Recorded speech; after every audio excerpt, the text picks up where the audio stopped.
Hope for. I read a news article a while ago, which I wanted to briefly discuss.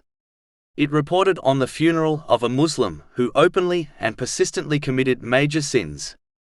Even though there is no doubt that the mercy of Allah, the Exalted, is infinite and can overcome all sins, and giving up hope in the infinite mercy of Allah, the Exalted, is defined as unbelief in chapter 12 Yusuf, verse 87. Indeed, no one despairs of relief from Allah except the disbelieving people. Yet, nonetheless, it is extremely important for Muslims to understand a fact. A Muslim has not been guaranteed to leave this world with their faith, meaning, a Muslim is in danger of dying as a non-Muslim. This is the greatest loss. If this happens, it does not take a scholar to conclude where this person will reside in the hereafter.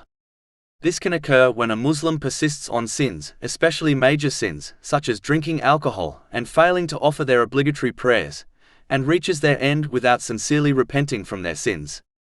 This is the reason why Muslims must sincerely repent from all their sins and strive to fulfill all their obligatory duties, as this is a task they can undoubtedly fulfill. Chapter 2 Al-Baqarah, verse 286. Allah does not charge a soul except with that within its capacity. They should not be fooled into believing they possess hope in the mercy of Allah, the Exalted.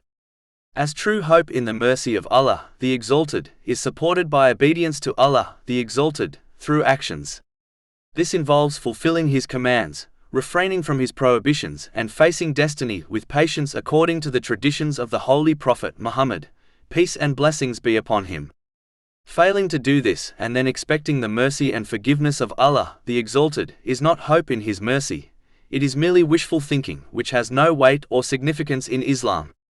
This has been clearly warned by the Holy Prophet Muhammad, peace and blessings be upon him, in a narration found in Jami' at-Tirmidhi, number 2459.